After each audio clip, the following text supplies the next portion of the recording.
Olá, tudo bem com vocês? Eu sou Patrícia Calderon, tá no ar mais um Jornal da Manhã, entrevistas especiais de sábado, e hoje eu tenho o grande prazer de receber o médico infectologista do Hospital Emílio Ribas e do Hospital Albert Einstein. Ele é professor também de medicina da Universidade de Mogi das Cruzes e embaixador do projeto Trata Brasil, que visa o estímulo aí de melhorias no saneamento básico do país. E além de tudo isso que ele faz, ainda ele é secretário de saúde do estado de São Paulo. Comigo, o Dr. Jean Gorenstein. Será que eu pronunciei correto? Patrícia, certíssimo, fantástico, perfeito. Doutor, bom dia. Muito obrigada por participar aqui do nosso programa. É uma honra falar com o senhor, viu? Olha, bom dia, Patrícia, bom dia a você, bom dia a todos os ouvintes do Jornal da Manhã, da Rádio Jovem Pan. É sempre um prazer conversar com vocês e trazer as novidades e as notícias aí da pandemia em todo o Brasil, especialmente no nosso estado. Perfeito. E eu queria começar realmente com novidades, porque saiu uma pesquisa que foi publicada numa revista internacional, a Nature, né? Nature, que a eficácia da Coronavac após 2 doses, ela sendo combinada com a Pfizer, tem 92,7% de eficácia. É isso mesmo? Eu queria que o senhor me explicasse um pouquinho sobre essa pesquisa. Na verdade, o que mostrou na Nature essa pesquisa, que pessoas que tiveram as 2 doses da Coronavac e que fizeram com uma outra plataforma elevaram a sua taxa de proteção com anticorpos em 92% desses pacientes. Quer dizer, de uma forma muito robusta e sustentada. A gente lembra que todas as vezes que a gente vai olhar a intercambiabilidade de vacinas, elas tendem a dar um incremento um pouco maior na produção de anticorpos, o que não quer dizer que usar o mesmo modelo, por exemplo, se eu usar 3 Pfizers, se eu usar 3 Coronavac, eu tenho uma produção de anticorpos satisfatória, mas o que se percebeu que intercambiar com plataformas diferentes, eu posso ter um acréscimo relativo nessa produção de anticorpos. Mas aí pode ser, por exemplo, 2 doses da Pfizer e a de reforço da Coronavac? Pode ser ao contrário também, essa combinação, doutor? Qualquer dose de vacina que seja colocada, ela induz o que a gente chama de buster vacinal. Então, só para você ter uma ideia, o que é um buster vacinal? Eu tomo uma dose de vacina agora e eu tenho um estímulo de produção de anticorpos, ou seja, são proteínas que vão contra aquele vírus específico. Quando eu tomo uma segunda dose, o que vai acontecer? Eu estimulo de uma forma muito mais rápida o meu sistema imunológico, porque ele já reconhece aqueles fragmentos virais como sendo proteínas estranhas, e a minha taxa de anticorpos sobe e sobe mais. Quando eu uso uma terceira dose de qualquer imunizante, essa taxa de proteção sobe e se mantém por níveis mais sustentados. Por isso a importância da terceira dose, seja qual for o imunizante. Qualquer que seja o imunizante, será uma proteção, um reforço. Tecnicamente, a gente coloca que esse reforço chama-se buster vacinal. Mas a gente sabe que as fabricações, elas são diferenciadas dependendo do fabricante, né? A Coronavac é fabricada no Butantan, junto com a fabricante Sinovac, e utiliza uma versão inativada do vírus. Já a Pfizer não, ela é RNA. Eu queria que o senhor explicasse se tudo bem para o organismo receber 2 diferentes doses de vacina no organismo, se isso pode trazer problemas futuros. De forma alguma. A gente pode fazer essa intercambiabilidade com plataformas diferentes, uma com vírus inativado, outros com RNA mensageiro, recombinante, e com isso poder sim imunizar, fazer com que essas pessoas recebendo a vacina, a dose do imunizante, estejam estimulando seu sistema de proteção, portanto seu sistema imunológico, e produzindo anticorpos. À medida que eu exponho a novas expressões, seja através de fragmentos de vírus, ou seja, vírus inativados, com alguns fragmentos do vírus do Covid, especialmente, eu tenho a chance de ter uma resposta de proteção muito mais eficaz, muito mais robusta. Por isso que a gente considera que uma pessoa, para estar idealmente vacinada, O ideal é que ela tenha 2 doses da vacina.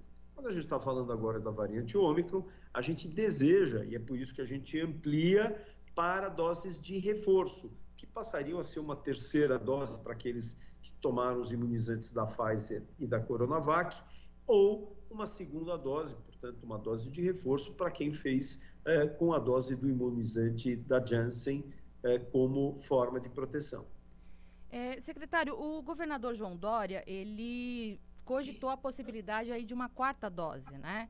Eu queria entender se já tem algum estudo que prove que precisa necessariamente dessa 4ª dose, já que estudos já apontam que a eficácia aí até a 3ª dose tem trazido imunidade. Foi por conta das variantes, das mutações aí do vírus? Essa pergunta é muito boa, Patrícia. A gente já criou obrigatoriedade de 4ª dose para pacientes em algumas situações específicas, imunodeprimidos ou imunossuprimidos. Imunodeprimidos, aqueles que têm uma diminuição do seu sistema imunológico, por alguma coisa, uso de corticoide, mas a gente tem alguns pacientes que são imunossuprimidos, que não têm resposta exatamente pelo fato desses indivíduos tomarem medicações que são imunossupressoras. Então, por exemplo, o indivíduo que teve transplante de fígado, de rim, de coração, não pode rejeitar esse órgão transplantado. Então, eles são imunossuprimidos. Dessa maneira, os estudos que foram feitos mostraram que só 3 doses, o nível de anticorpos não sobe da forma desejada, ou se sobe, ele não é sustentado. A tendência dele é cair. Por isso, o reforço dessa 4ª dose. Para as demais, nós estamos estudando. Nós não deveríamos nem colocar a 4ª dose, nós deveríamos colocar um novo ciclo vacinal. Lembrando que hoje, no estado de São Paulo, nós temos 2.100.000 pessoas que não tomaram a 2ª dose, portanto, não estão idealmente vacinadas, não estão idealmente protegidas. Dessas, 1.100.000 são pessoas de 12 a 29 anos, jovens, que circulam, que vão para a casa dos amigos, vão para as baladinhas, voltam para sua casa e com essa circulação, circulam também com a presença do vírus. A outra questão é que nós temos mais de 10 milhões de pessoas aqui em São Paulo que ainda não fizeram essa dose de reforço. Então, o nosso objetivo, nesse momento, é vacinar essas pessoas, dando a segurança, a garantia que estarão idealmente vacinados. E aí, então, nós temos todas as quintas-feiras, e hoje é um dia de discussão, nós temos todas as quintas-feiras discussão sobre o impacto da vacinação no nosso programa estadual de imunização. E discutimos exatamente em qual momento essa dose adicional àquela 3ª dose deve ser ministrada. Em qual público deve ser ministrada? Por enquanto, nós não chegamos ainda a uma definição. Quais serão os grupos, em que momento isso acontecerá, quais serão os imunizantes utilizados. Dessa forma, nós estamos ainda analisando junto com o nosso comitê científico formado por médicos especialistas, tanto na área de infectologia quanto de doenças epidemiológicas, ou seja, epidemiologia, para que nos auxiliem nessa melhor escolha. Doutor, eu vou fazer uma pergunta para o senhor, já que o senhor é infectologista também, né? E por falar em novidades, hoje saiu uma pesquisa também da revista importantíssima, Science, né? Que trouxe estudos aí dizendo que a Covid a longo prazo pode trazer sequelas, inclusive cardíacas, a pacientes que também tiveram a doença aí de forma leve e nem tinham comorbidades. O senhor chegou a ler essa publicação? Tem alguma informação adicional? Nós tivemos muitos casos de outras variantes que deixaram, mesmo daquelas pessoas que não tiveram manifestações tão severas, é mais comum essas alterações, sejam alterações pulmonares, sejam alterações neurológicas, sejam alterações até cardíacas, para aqueles que tiveram manifestações mais graves. Porém, o que nós tivemos já na variante Delta, a visualização e a identificação de algumas alterações, especialmente o que nós chamamos de miocardite, que é uma inflamação decorrente do vírus no músculo cardíaco.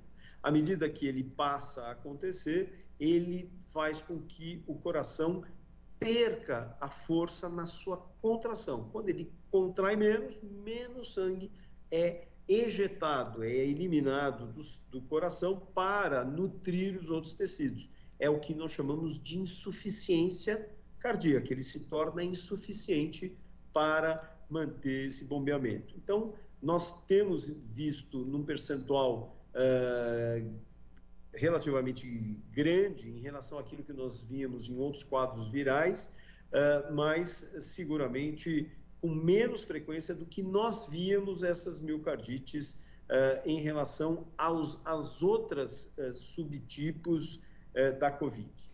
Eu arrisco dizer que essa doença é uma novidade até para a classe médica, né, doutor? Porque a todo momento é uma novidade, os cientistas debruçados em cima do assunto, vocês médicos na linha de frente, então é uma novidade para todo mundo, né? Por falar nessa questão das mutações, né, que a gente está comentando, a miocardite, que foi um tema polêmico, inclusive por conta de reações em crianças, né? Eu queria entrar nesse assunto da Coronavac infantil. Eu tenho uma informação aqui que o país já vacinou em média 10 vezes menos crianças por dia do que a capacidade permitida, né? Entre 5 e 11 anos. Aí eu queria perguntar o seguinte para o senhor: o que está sendo feito para estimular a imunização das crianças, já que por conta de fake news, por conta da falta de apoio do governo federal, por conta do negacionismo do próprio líder do país... porque eu participo de um grupo de mães do colégio que as crianças ainda não foram vacinadas por conta dessa preocupação, desse medo e principalmente dessas reações adversas. Então eu queria que o senhor falasse um pouquinho para tranquilizar nós pais. Olha, primeiro que todas as vacinas que estão disponíveis na faixa etária pediátrica foram liberadas tanto pela Agência Nacional de Vigilância, a Anvisa, quanto por outros órgãos internacionais, da própria Organização Mundial de Saúde, chancelando essas vacinas como vacinas absolutamente seguras.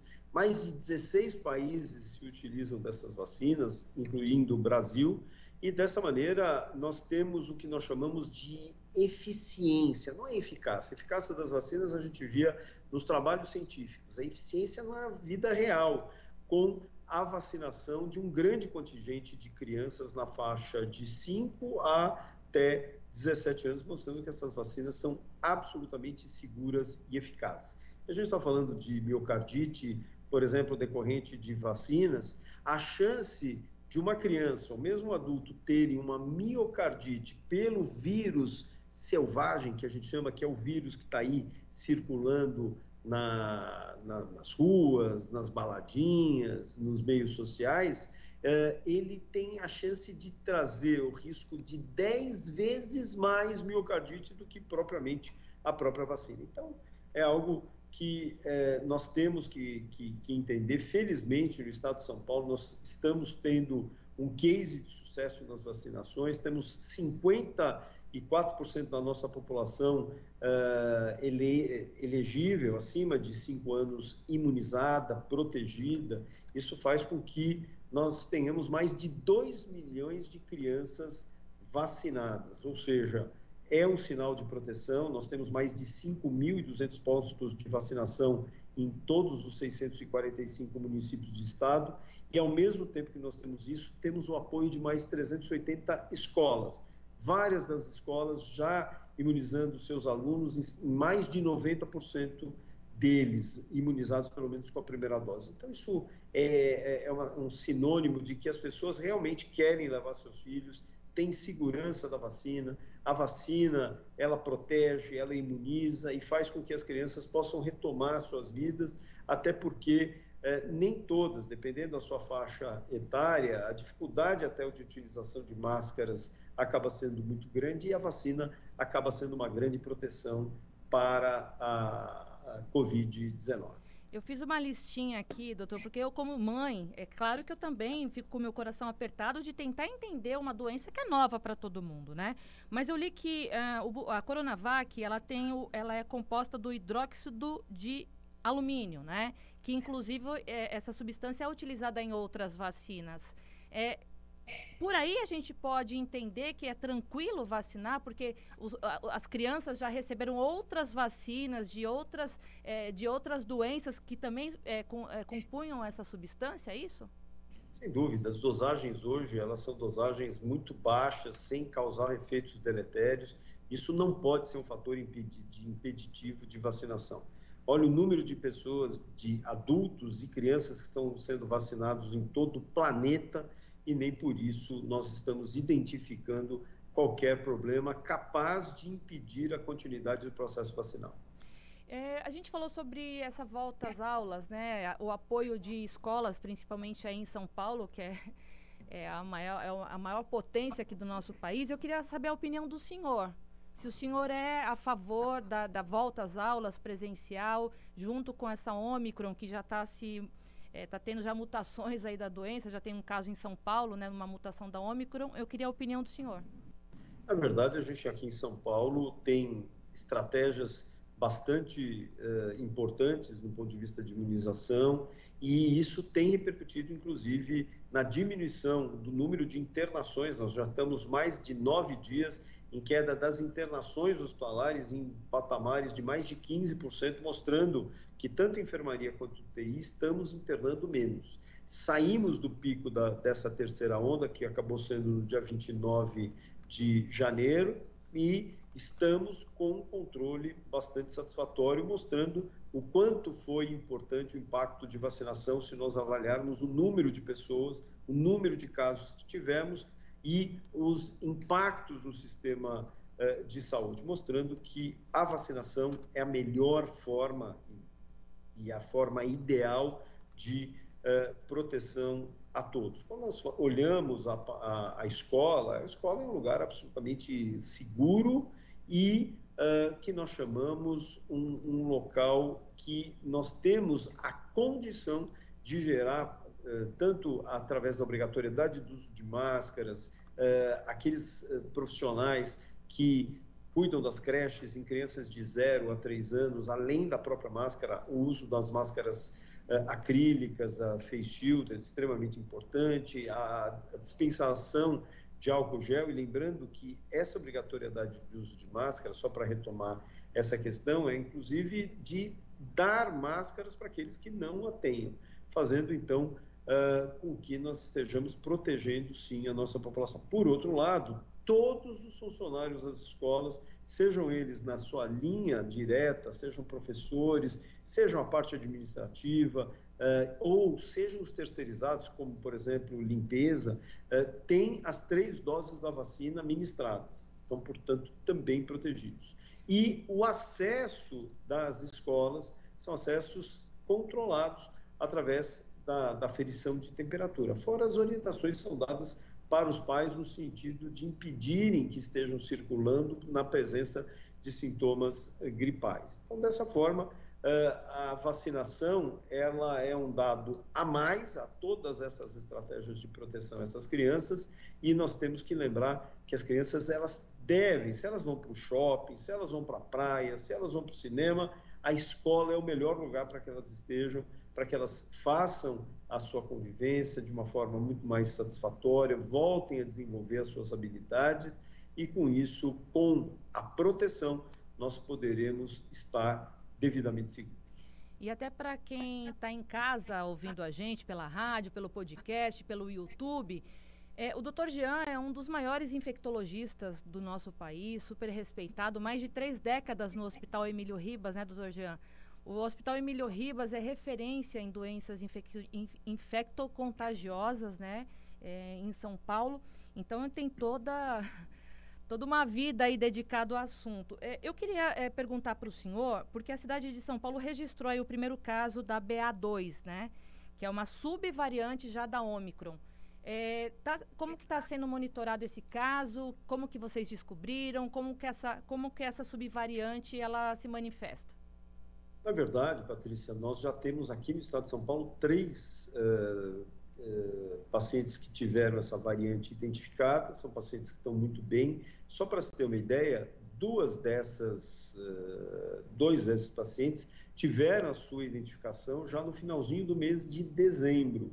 E um deles agora, a questão de 2 semanas, foram feitas, como nós temos dentro do nosso projeto, dentro da Secretaria de Estado da Saúde, nós fazemos um rastreio aleatório das cepas virais, ou seja, alguém que veio com teste positivo, Nós ampliamos o material genético através de uma técnica que chamamos genotipagem e, com isso, identificamos qual é o material genético para saber se eles são da cepa do vírus circulante ou já demonstram a presença de uma nova cepa. E foi aí que foi identificado um paciente da região de Sorocaba, outro paciente da região de Guarulhos e um outro paciente que mora na região da Grande São Paulo, numa cidade Santo André, porém fez o seu diagnóstico porque trabalha na cidade de São Paulo. Todos passam bem, não tiveram história de viagens, todas as pessoas no entorno não tiveram contato, portanto, mostrando que ela não dissipa, ela não se dissemina, como, por exemplo, a Ômicron, que tem uma infectividade muito grande. O que é infectividade? É a capacidade do vírus transmitir-se de uma pessoa a outra de uma forma muito rápida. E eu senti isso na pele, porque eu fiquei 2 anos da pandemia totalmente imune, eu e toda a minha família, ninguém tinha pego a doença, mas a Ômicron realmente ela é muito, contagiosa, a transmissão dela é muito rápida. Eu positivei, tem 1 mês. O meu marido, comigo, vivendo debaixo do mesmo teto, não pegou. Ele teve a influenza, que teve um pouquinho de comprometimento pulmonar. E o meu filho de 5 anos, ele ficou muito mal, doutor. Então, assim, eu entendo que no início da pandemia, onde a gente fala assim, nas crianças, imagina, é gripezinha. A gente não consegue entender o que vem pela frente, né? Então, realmente, o Benjamin, que é o meu filho de 5 anos, ele teve febre alta, fadiga. A todo momento eu tenho que colocar o oxímetro para poder ver, a questão da oxigenação, e me assustou realmente. Então, assim, tanto é que a questão da vacinação infantil, ela é importante por isso. A gente não tem como saber como que vai reagir a criança em relação ao vírus, né? E a minha pergunta é o seguinte, se na opinião do senhor, é evidente que o senhor não consegue dar uma resposta, porque ninguém consegue dar. Se o senhor acha que... o que a gente deve esperar pela frente?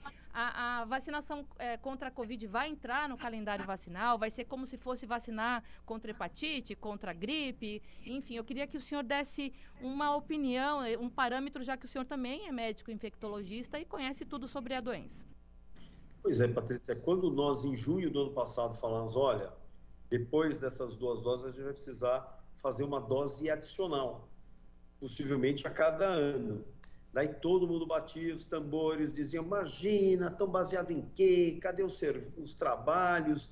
E aí a gente viu as variantes, especialmente a Delta, que acometeu de forma abrupta a Europa, fez alguns países entrarem em lockdown, comprometeu o sistema de saúde, e a gente viu que aqui nós precisamos fazer a dose de reforço, principalmente para aqueles acima de 18 anos. E isso fez um grande diferencial, tanto na Delta, que sequer impactou o nosso sistema de saúde, nos índices de internação ou de morte, e, ao mesmo tempo, na própria Ômicron, que por mais que nós tivéssemos no nosso pico 11.500 pacientes internados no hospital, somando UTIs e enfermarias, para se ter uma ideia, eu tinha 13.150 pacientes internados só na UTI no pico da segunda onda. Então, mostrando que, pelo número de pessoas comprometidas com a Ômicron, se nós não tivéssemos a vacinação, isso teria sido uma catástrofe. Então, nós estamos aqui vacinando,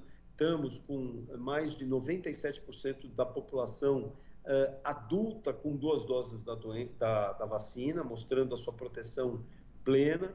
Estamos com toda a população com 81% das 2 doses, portanto, nosso alvo, a nossa meta é 90% de toda a população, e estamos com 53% desse público infantil. Nós sempre dissemos que a vacina tinha que acontecer para crianças. E, de novo, a gente também apanhava, dizendo, imagina, bobagem, o que eles estão falando? Criança tem quadro sintomático leve, e a gente dizia, tem criança que morre com Covid, tem criança sendo internada de forma grave.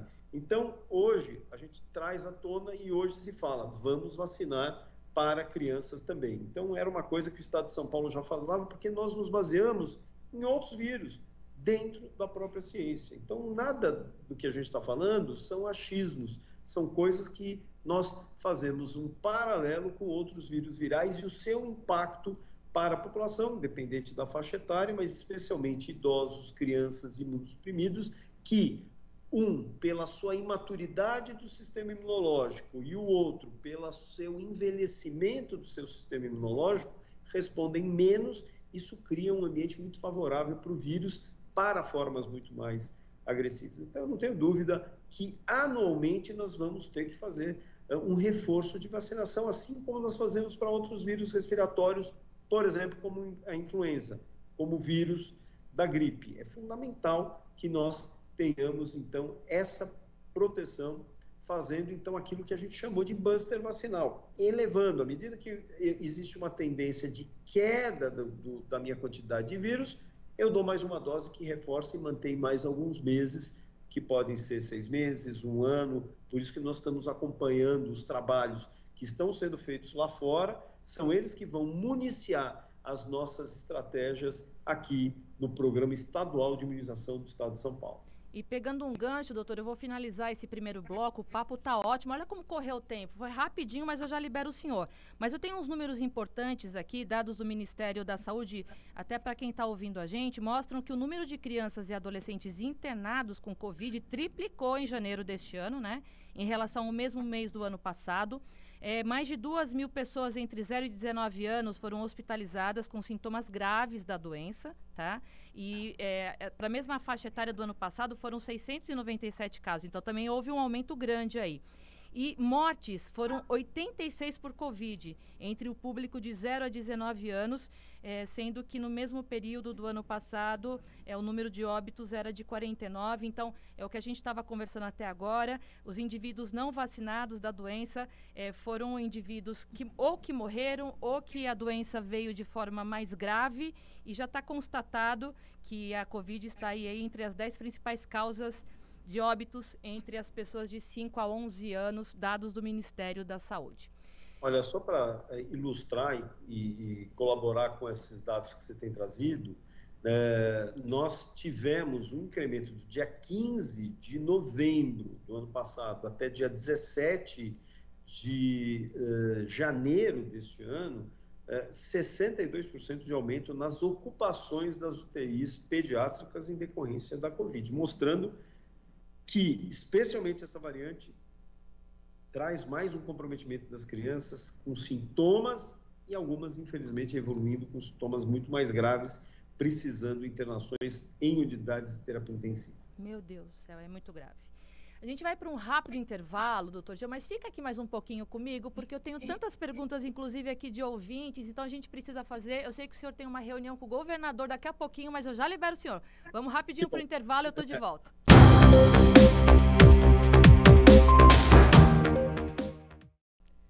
Estamos de volta com o seu Jornal da Manhã, entrevistas especiais, hoje recebendo o médico infectologista, Dr. Jean Gorenstein. Ele gosta que fala assim, se Gorenstein, assim, né, doutor?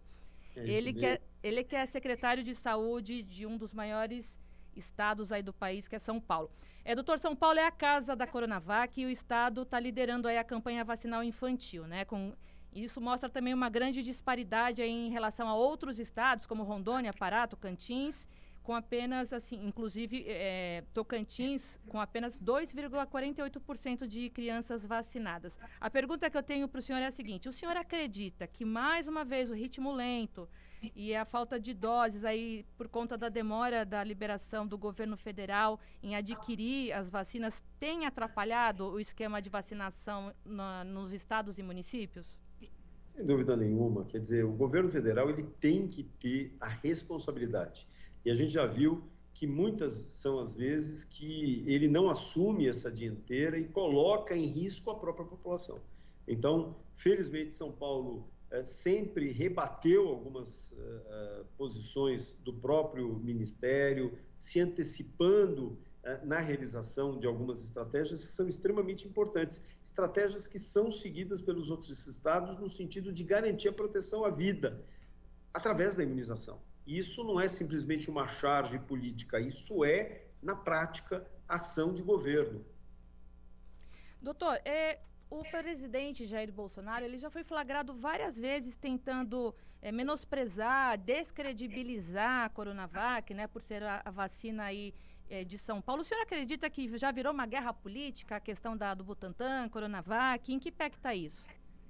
Felizmente, nós temos essa discordância de lideranças, mas é óbvio que nós temos que nos basear nas revelações da ciência do que as vacinas têm trazido como efeitos positivos. E a gente sempre fala que um país que é um país desenvolvido, ele preconiza dois aspectos. Uma é a vacinação das crianças pelo Estatuto da Criança e do Adolescente. E a outra é o saneamento básico. Aliás, você tinha me apresentado como um dos embaixadores do Trata Brasil, que cuida exatamente sobre isso. É imunizar e, ao mesmo tempo, ter um tratamento de todas as águas, mananciais, tratamento de esgoto, é que vai fazer com que a nossa população, especialmente a pediátrica, possa ter uma vida muito melhor. Então, aí deixa que os nossos líderes façam as suas discussões, mas a população tem que estar tomando as vacinas, tem que estar levando seus filhos para vacinar, tem que ter a segurança que eles próprios têm que se vacinar para estarem adequadamente protegidos. Eu só queria que o senhor confirmasse uma informação. Me parece que a última remessa para o governo federal foi em setembro, né? Porque houve aí uma paralisação depois de sobras no estoque. Houve aí um contato do Ministério da Saúde para novas doses da Coronavac, pelo menos infantil? Nós estamos aguardando o posicionamento oficial do Ministério da Saúde para a aquisição de 10 milhões de doses da Coronavac. Nós estamos aguardando.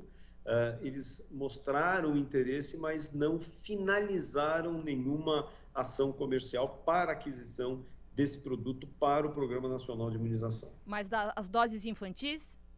As doses, na verdade, a Coronavac, ela diferente da Pfizer, ela é numa dose especial, é a mesma dose. Ah, é a mesma? Não sabia. Ela é a mesma dose, então dessa maneira ela pode sim ser utilizada nos pacientes pediátricos. Ah, que legal, não sabia que era a mesma dose. Doutor, está finalizando aqui, mas também tem uma pesquisa bem legal que as gestantes vacinadas com Coronavac transmitiram anticorpos para o bebê, né? Foram estudos publicados aí em revistas científicas.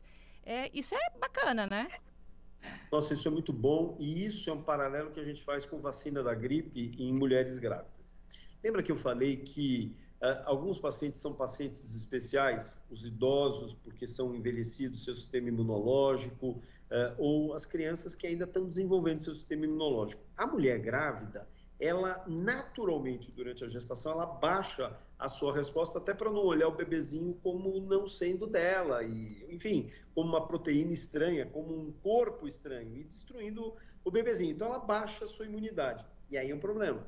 Vírus da gripe, por exemplo, pode ser fatal. Então, na gripe, nós já tínhamos percebido que a mulher que toma a vacina da gripe durante a sua gestação, esses anticorpos que são produzidos passam pelo cordãozinho umbilical e vão para o bebezinho, ficando com eles até 6 meses depois que nascem. E essa é a preocupação, porque essas crianças de tenra idade podem fazer formas graves, tanto de gripe quanto de Covid. E a gente já tem percebido que existe uma transmissão transplacentária, que a gente não fala sobre a proteção através dessa circulação dos anticorpos produzidos pela mamãe para a proteção do bebezinho. Vocês querem finalizar aí as 2 doses infantis até quando, doutor?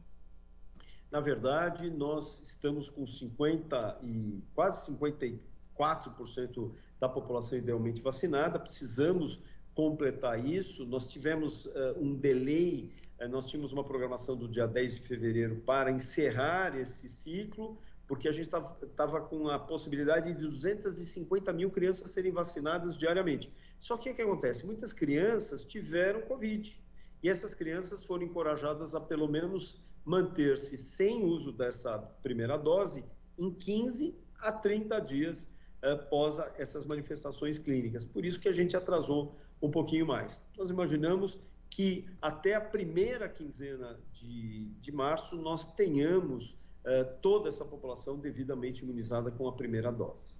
Doutor, só uma perguntinha de ouvinte. A Ana Alencar, ela gostaria de saber o seguinte: o filho dela já tem problemas respiratórios, já internou 2 vezes, com cansaço intenso aí, né? Ela quer saber se ele corre algum risco de ter problemas futuros de saúde ou efeitos colaterais ao se vacinar. De forma nenhuma. Aliás, ele é uma das crianças que a gente tem que ter atenção especial e tem que se vacinar. Porque imagine uma criança que já é um bebê chiador, que é uma criança que já tem asma, bronquite, e eu passo a ter manifestações respiratórias da própria Covid, eu posso ter quadros muito mais graves. São essas crianças que podem evoluir de formas mais graves e, eventualmente, com desfechos desfavoráveis. Por isso, vacinar é a melhor opção. Para finalizar, a Coronavac trouxe níveis elevados aí de proteção para pessoas com HIV. Qual que é a relação, doutor? Na verdade, o que a gente percebeu é que essas pessoas com HIV, especialmente pacientes com AIDS é um conjunto de sinais e sintomas de doenças que a gente chama oportunistas. Quando a imunidade, por outrora, ela está abaixo de 200 numa dosagem de linfócito CD4. Então, essas pessoas são vulneráveis a desenvolver formas graves também de doença pela sua imunidade ser baixa. E dessa maneira, a proteção com esses imunizantes mostrou um título, uma quantidade de anticorpos bastante satisfatória, garantindo dessa maneira uma proteção para esse público, que também é considerado imunodeficiente. E dessa maneira, orientado já desde dezembro de 2021 a tomar a 4ª dose da vacina. Eu entrevistei aqui o médico infectologista Dr. Jean Gorenstein, ele que é secretário de Saúde do Estado de São Paulo, que carinhosamente topou dessa entrevista. Eu sei que ele está correndo, que tem outro compromisso, mas já fica aqui o convite para um próximo programa, viu, doutor? Tá, e olha, compromisso já aceito, no ar, hein, com várias testemunhas. Oba, muito obrigada, um bom dia para o senhor. Obrigado, Patrícia, foi um prazer falar com você. É muito bom falar com você e com teus ouvintes e eu estou sempre à tua disposição. Maravilha. Um grande abraço. Obrigada, abraço, tchau. Tchau, o Jornal tchau. da Manhã fica por aqui, mas eu te espero sábado que vem, aqui na sua Jovem Pan News Fortaleza. Até lá.